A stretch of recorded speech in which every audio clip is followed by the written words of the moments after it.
Então, irmãos, nós estamos estudando o fruto do Espírito e em Gálatas 5:22 nós vamos falar hoje sobre o terceiro gomo desse fruto do Espírito. O apóstolo Paulo diz: amor, gozo, paz. É o terceiro gomo desse fruto. Né? Paz entre nós, ela tem um sentido mais negativo do que positivo. Normalmente nós tendemos a definir essa palavra em termos de ausência. Que sentido é? A ausência de guerra, a ausência de problema. E no tempo do apóstolo Paulo, os filósofos tinham uma ideia parecida com relação a essa palavra paz. E eles costumavam ensinar que nós precisamos fazer alguma coisa se nós realmente quiséssemos ter paz, né? Paz interior. Né? E eles diziam que, acima de tudo, a paz ela viria sobre nós quando nós conseguíssemos adquirir uma qualidade que eles chamavam de indiferença. O que é isso? É você, diante das circunstâncias, diante de tudo aquilo que você não tem a capacidade de controlar, né? Você deveria ter a respeito dessas coisas uma atitude de indiferença. E quanto maior a indiferença, mais paz você teria. Então, a indiferença total acarretaria uma paz total. Né? Então, segundo os filósofos da época de Paulo, se você não for dependente de nada fora de você mesmo, se você conseguir ter uma vida totalmente autossuficiente, você teria paz.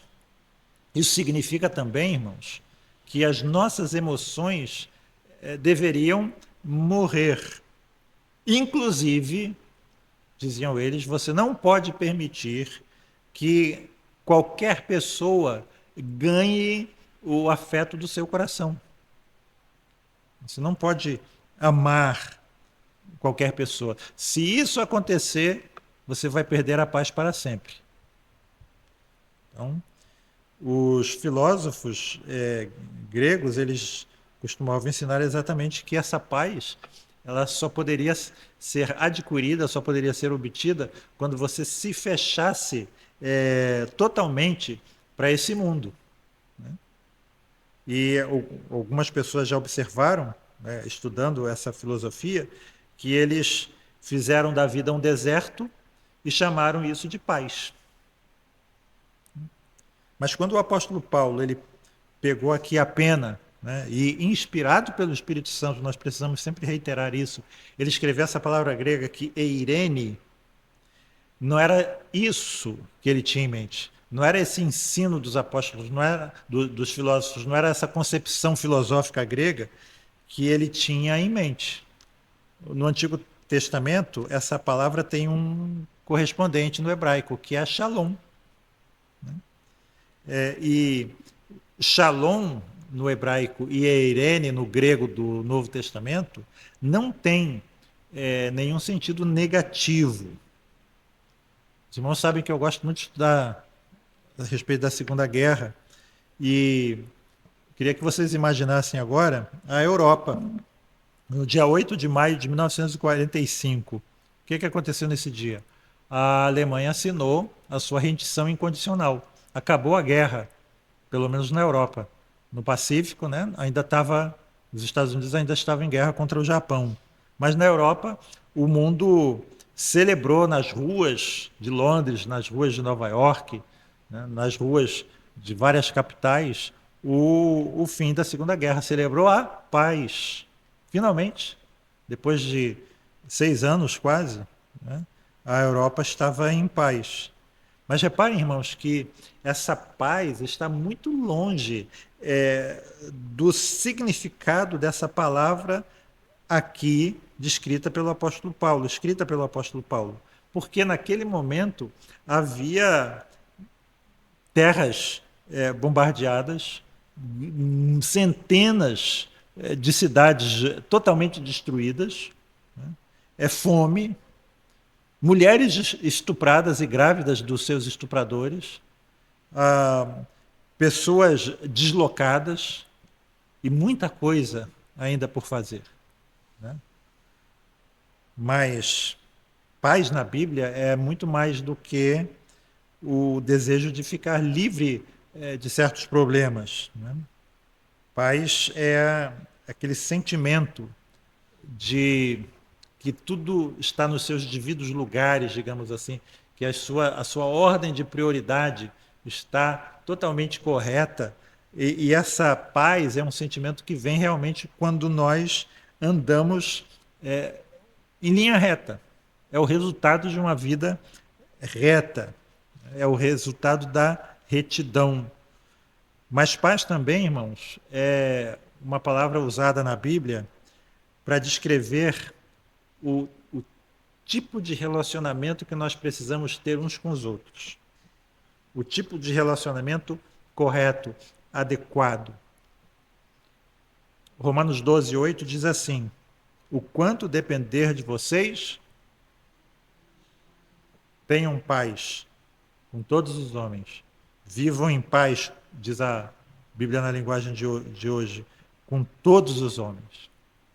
Salmo 34:14 diz assim: busque a paz e empenha-te por alcançá-la. Essa palavra empenha-te é uma palavra muito forte. Faça tudo que tiver ao seu alcance para endireitar o seu relacionamento com o seu próximo.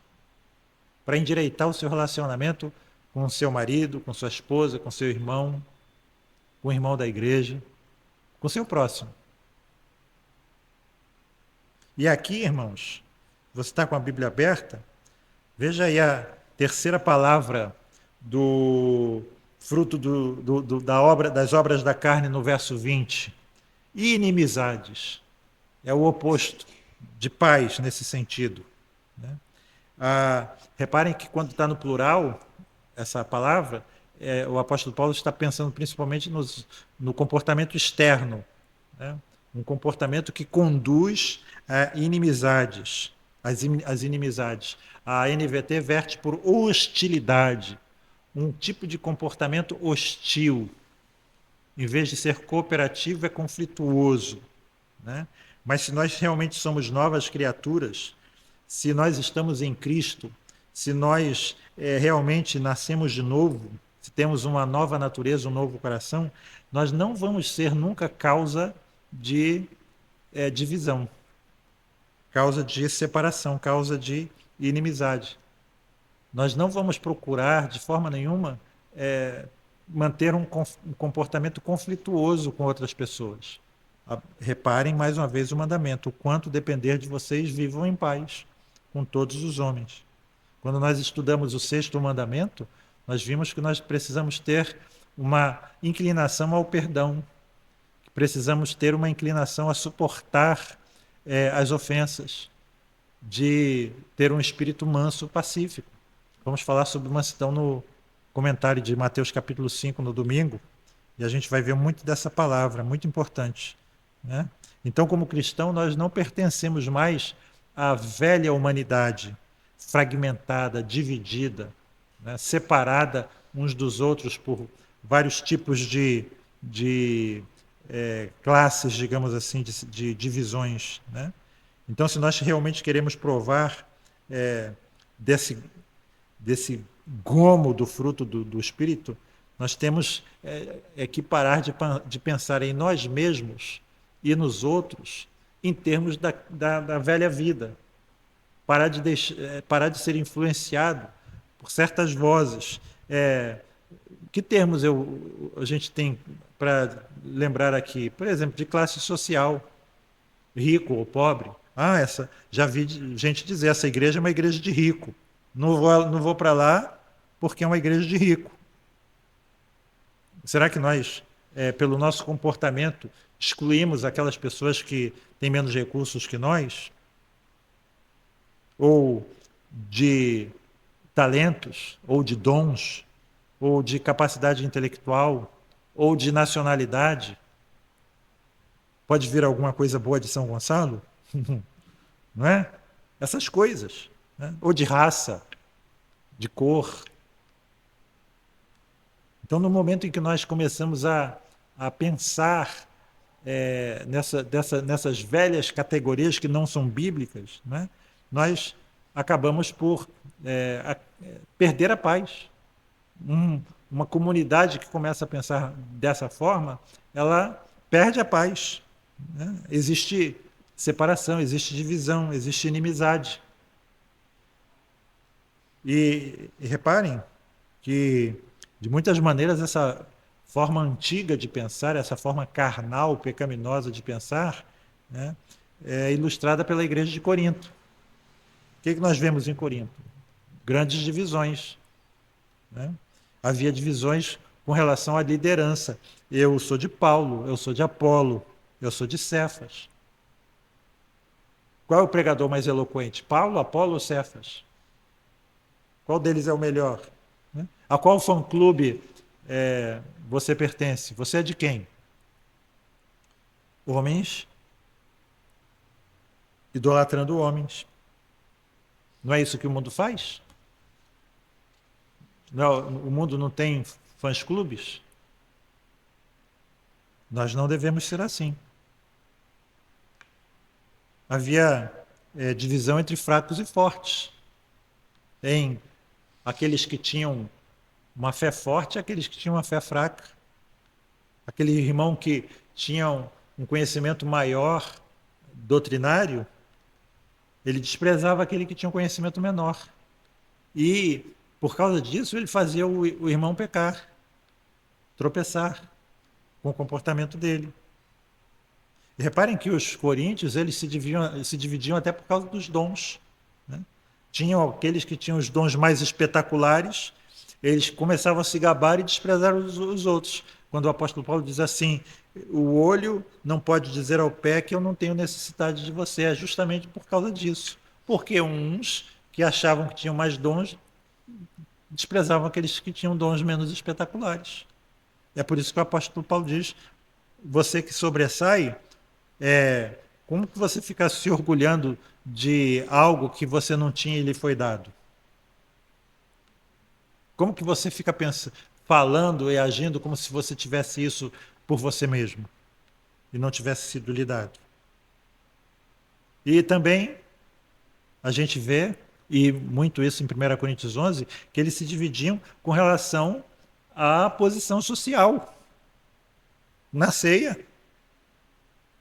Já falei aqui, né, que às vezes muitos irmãos, a única refeição decente que eles tinham era o ágape, era a ceia dominical, a divisão na igreja. E o apóstolo Paulo diz que muitos daqueles coríntios chegavam e comiam, se empanturravam e se embebedavam e esqueciam os irmãos mais humildes. E exatamente ele diz assim, vocês não estão discernindo o corpo do Senhor. É por causa disso que muitos de vocês estão sendo julgados. Nós lemos Tiago lamentando que coisas assim estavam acontecendo na igreja primitiva. Ele diz isso no capítulo 2 da sua epístola. Ele diz, não faça esse tipo de coisa. Não avalie as pessoas que entram na igreja por causa da roupa que elas estão vestindo. Se você vê alguém com uma roupa humilde, você diz assim, senta lá atrás. Se você vê alguém com uma roupa bonita, com etiqueta, né? Roupa de etiqueta, você dizendo aqui, vai para o púlpito. Chega um político, né? Vai logo para o púlpito.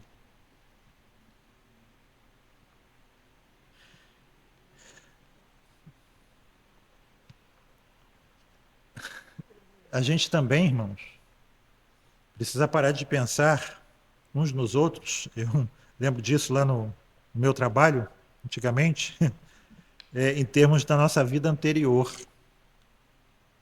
Nossa anterior retidão ou maldade, ou nossa anterior moralidade ou imoralidade. A gente pode chamar isso de a síndrome do irmão mais velho. Conhece a síndrome do irmão mais velho? O irmão mais novo, diz o texto bíblico de Jesus na sua parábola, que saiu e cometeu todo tipo de torpeza de imoralidade. E quando ele voltou, o pai matou um boi cevado, fez uma festa. E o irmão, quando ouviu a música e as danças, ficou irritado com aquilo. Eu sempre estive aqui perto do Senhor e o Senhor nunca me deu um cabrito para eu me divertir com os meus amigos. E esse aí que esbanjou a tua fortuna, o Senhor está dando uma festa para ele. Uma vez um colega de trabalho chegou meio escandalizado, não era crente, né? Mas chegou meio escandalizado com relação a um outro colega que tinha tido uma vida muito imoral, digamos assim, e se converteu. E um dia chegou para esse colega, que também tinha uma vida imoral, e começou a falar com ele: ô rapaz, procura sair disso, né? Vai. E ficou lá falando com ele. Depois o outro colega chegou por conta, dizendo assim: fez e aconteceu, e agora quer ficar me dando lição de moral. E o meu chefe, que era um ex-seminarista católico, que não gostava de crente, ele foi usado por Deus justamente para falar: olha, ele andou por muitos caminhos errados, mas agora ele está andando no caminho certo. E ele não quer que você continue andando no caminho errado. Ele sabe onde vai dar isso. Eu falei: amém.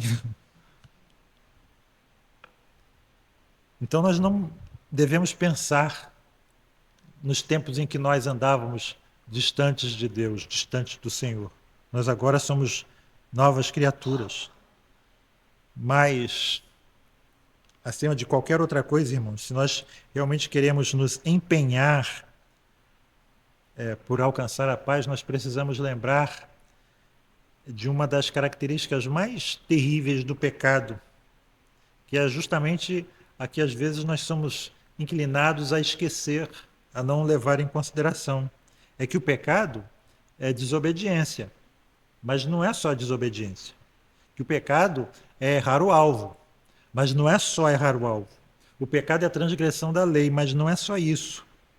Porque, além disso, o pecado significa que nós fomos cortados de Deus, nós ficamos sem relação com Deus. Como diz o apóstolo Paulo, nós vivíamos sem Deus, nós ficamos sem o nosso Deus. Mas mesmo aqui, nesse ponto, a descrição está incompleta. Por quê? Porque o pecado ele produziu inimizade, que é a mesma palavra que é o oposto lá no verso 20. Inimizade entre o homem e Deus. Então, o que é terrível quanto ao primeiro pecado não foi simplesmente nossos primeiros pais comeram do fruto proibido, não foi só essa transgressão, não foi só essa rebelião, a transgressão do mandamento, não foi só o desprezo à palavra de Deus, não foi só a comunhão rompida, mas foi que a partir daquele momento, né, o coração do homem se inclinou à rebelião contra Deus, né? E, consequentemente, uns para com os outros. Então, se nós queremos realmente paz, nós precisamos nos empenhar por alcançar essa paz. Nós precisamos ir à luz. Lembram da descrição de João? A luz veio ao mundo, mas os homens amaram mais as trevas do que a luz, porque as suas obras eram mais. O apóstolo Paulo, em Colossenses 1,20, diz assim: havendo por ele Cristo, né, feito a paz pelo sangue da sua cruz. E você já reparou que o apóstolo Paulo fica sempre repetindo essas coisas nas epístolas? Efésios 2,16, por exemplo, ele afirma o seguinte: Deus nos reconciliou consigo, mas ele continua e ele tem a necessidade de incluir essa grande e essa indispensável expressão, pela cruz. Então, em outras palavras, a paz com Deus, em primeiro lugar, e com o nosso próximo como consequência, isso é possível pela cruz. E por que eu disse que nós precisamos ir à luz? Porque nós precisamos reconhecer que necessitamos da cruz. Por que nós necessitamos da cruz? Porque nós somos pecadores. Porque o nosso coração tende à rebelião. Porque, como nós aprendemos no catecismo, existem fiapos da nossa velha natureza em nós, e esses fiapos se assemelham à natureza do próprio diabo. Eles estão aqui. Então, nós sabemos que essa paz só é possível pela cruz. Então, irmãos, quando nós lemos aqui no Salmo que nós precisamos nos empenhar por alcançar, nós precisamos lembrar uma coisa, que embora o fruto do Espírito Santo seja, é óbvio, um dom gratuito de Deus para nós, há um sentido também que ele não é oferecido de graça, né? Ele precisa ser desejado por nós. Ele precisa ser buscado por nós. E buscado com esforço, com empenho, né? O apóstolo Pedro, 1 Pedro 3,11, ele repete o que o Salmo 34,14 diz de uma forma ligeiramente diferente. Ele diz: busque a paz e siga. Esses dois verbos citados por Pedro, busque e siga, eles têm significados muito importantes também. Buscar significa faça da paz o objeto dos seus maiores esforços. Dedique-se a isso com zelo, com entusiasmo, com esforço. E siga, que foi traduzida na área da mesma forma que no Salmo empenhe-se por alcançá-la, né? Significa empenhe-se, tenha uma grande disposição interior, tenha um grande interesse, faça isso com muito afinco para alcançar a paz. Significa, por outro lado, perseguir. Seguir aqui podia ser traduzido por perseguir, igual num pique, né? Você corre atrás da pessoa e tem que bater nela antes que ela chegue no pique, né? Então, corre atrás dela, né?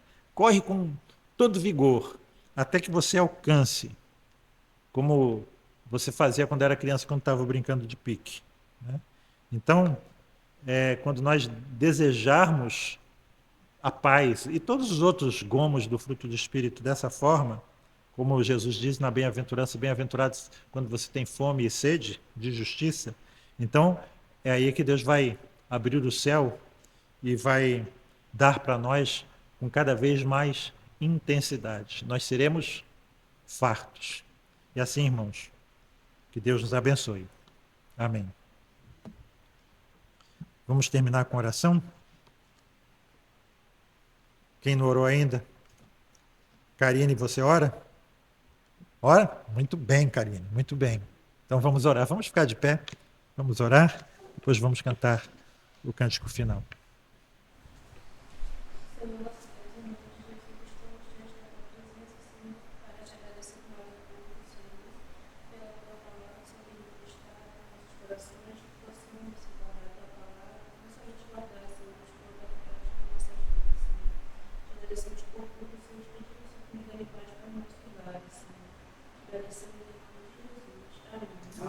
Jesus.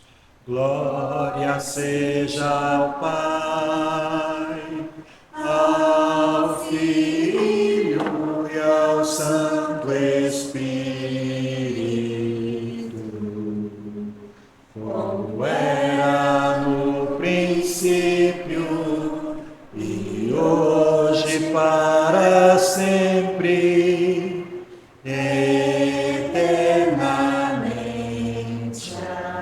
Amém. Amém.